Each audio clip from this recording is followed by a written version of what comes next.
What's up guys, my name is Kai. I recently made a switch from controller to mouse and keyboard, and I want to share that journey with you guys. So if you've been thinking about making that switch yourself, I'm going to let you know the best way to fast track that process. So my entire journey was on Apex Legends, but any tips here today you can still use in transitioning on any other game. The first thing I would really recommend learning is basic movement and what you want your keybinds to be at the end of the day. And I know that sounds super easy on paper, but when you go to put your fingers on the keyboard and you want to do things that you know you can do on controller, it makes it so frustrating and a lot harder. You are going to die. No, seriously, you're gonna die a lot. You may even consider quitting and giving up sometimes, cause I know I did.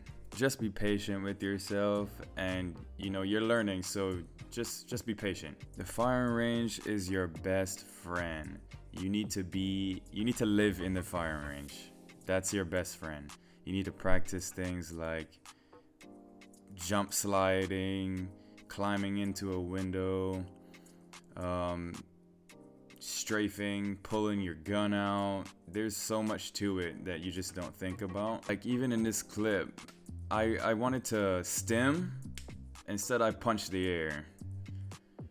So you just gotta be patient and shoot bodies in game. And in terms of time it took me to really get comfortable with the basics and figuring out my keybinds, I'd say it was like a solid month. Once I did kind of get it down, I saw an instant boost in my movement. So if that's why you're making the switch, you'll pretty much see that off rip. Alright, boom. So we got movement down, the keybinds are good. The next thing that I focused on was aiming and kind of what my sensitivity was going to be. I know that goes in hand with movement as well. But now you have to fine tune your movement with your aiming capabilities, and the aiming is the hardest part. I played with so many different DPIs, so many different numbers in my sensitivity spots. A good range for DPI to start, I would say, is like, especially if you're doing for movement, is like 1600, 1700. What you want to go for is to have your mouse feel like it's an extension of your hand. So when you make that movement in your brain, your hand is gonna put the mouse right where you need it to be. Definitely the harder part of learning mouse and keyboard. It's tough. It's tough. I'm still learning it. I miss a lot of shots. I die a lot still because of it. And I'm 6-7 months in. And I know some people are probably watching like, why did you switch to MNK right now when controller's so hot? The easy answer is that, man, I just got bored. I got bored of playing controller. Aim assist is stupid, dumb, thick. Like, I just wanted to challenge myself and see if I could do it, and I can, you can too. You will notice though, when you die to a controller player, and I thought that was just BS, but making the switch, you automatically know who's a controller player and who's not, which is 90% of everybody now, like playing Apex. It's all controller players. But come on, man, like the movement is just undefeated. You don't tell me that you don't see how Fade and Asu and Timmy move around and you're like, that's not cool, I don't ever want to do that on controller. Nah, you can't do it, bro. Just gotta switch. Pull up them big boy panties. Oh, but Kai, Ecstasy is a controller player and he does it too. Yeah, well, that guy is a freak of nature, and I even tried playing Claw because of him. I got good at it. I played that for like 6 months, but it still doesn't come close to mouse and keyboard movement. It just doesn't. If I bet you if Ecstasy practiced MNK, he would be insane. He would be insane because his IQ is just way too high for the game. Like some of the stuff he does, maybe it's all aim assist. Maybe, you know, Ecstasy, it's aim assist, bro. All jokes aside, though, aiming is the hardest part. It's the hardest part. Again, on this, the firing range. Firing range is your best friend if you want to get better at aiming. You got to put them dummies to move around at a fast pace and just run around one clipping things. Like, it's that simple. Tracking. I'm still pretty garbage at tracking, but how I got better at doing it, firing range again, and Aim Labs really helped me out a lot. They have some tracking simulators on there, and you should go check those out. The next thing that I want to cover is, believe it or not, like overcoming controller brain.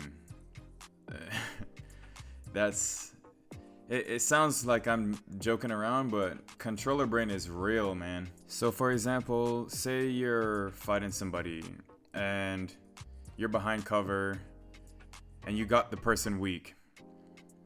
On controller, you can't, like, it's easier on mouse and keyboard to holster your weapon, slide out from cover, and then, you know, attack that player much quicker. So to overcome controller brain, you gotta learn how to do things like that more efficiently, or else you're just gonna be stuck in controller brain. You're gonna get that person weak, and then you're gonna run with your gun out all the way up to the person, and you know, it's controller brain. Another example I can think of is when you're in a fight and there's some boxes around you. You know, on controller, it's a lot different when you're gonna go shield swap. But on mouse and keyboard, you could just snap into that box, snap back out, and start shooting again at the person that's shooting at you, all while moving. So on controller, you can't do that. So you have to overcome that type of mentality. That's what controller brain is. You know what I mean?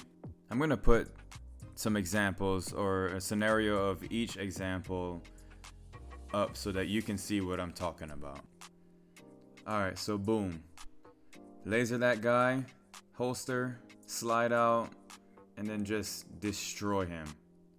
Alright, and for this second example, you want to set the dynamic spawns to close, and then shooting at, it doesn't really matter. Hit a quick slide, beam him, hit that shield swap, and don't really worry about having to scroll all the way down in the firing range. Just focus on precision, and in game it'll be a lot more fluid. In terms of the journey so far, I've had a lot of fun learning how to do movement on mouse and keyboard. I will say that the most challenging thing to do is figure out aiming and sensitivity.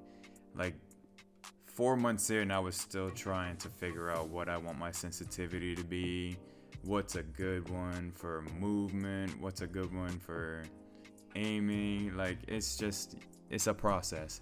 And a lot of you guys will probably be asking, like, how long did it take you to get from point A to B? I'd say about 7 months, and this is with prior controller experience. All the gameplay that you see is from me having learned mouse and keyboard up until this point. So having said that, once you have learned like the basics, you figured out what kind of sensitivity you want, obviously you should be playing like mixtape in between firing range or a few pub matches here and there, because you got to get that in-game sense and experience for mouse and keyboard too, or else you'll just be stuck with controller brain. Oh, and another thing that I did was make sure that you watch your favorite streamer, or just pick a bunch of different streamers that play mouse and keyboard. And I mean, what do you do when you're learning? You kind of mirror somebody's movements, or you see what works for them and implement that into your game. Does that make sense? So yeah, you gotta watch streamers, and that'll increase your game sense. Alright, and what was my favorite aspect about switching? Movement. I'll keep saying it. It's movement, man. Mantle jumps are super easy. Wall bounces are easy. Tap strafes are crazy. It's just so much fun. It's so much fun. And I'm also a pretty good teacher, so if you guys want me to show you how to do any of those moves or tricks from a beginner's standpoint, I actually taught myself all of those things in the firing range. So let me know in the comments if you want me to drop a video for a tutorial on anything, and I'll make sure I do it. Alright, so that's gonna wrap up this video. Let me know in the comments if anybody else is switching or have switched. How was the journey for you? What do you like the best about it? Is it the movement? I mean, that's a no-brainer, but let me know how your journey went in the comments if you did switch. And if you are switching and you're kind of stuck somewhere and need some help with something, just reach out, man. I'll make time. So just comment that in the comment section, and I'll make sure I give you my advice on what you should do to overcome that obstacle, because like I said, I went through it. It's challenging. So I want to thank you guys for watching, and with that being said, I'm gonna let you finish the rest of this video. Peace.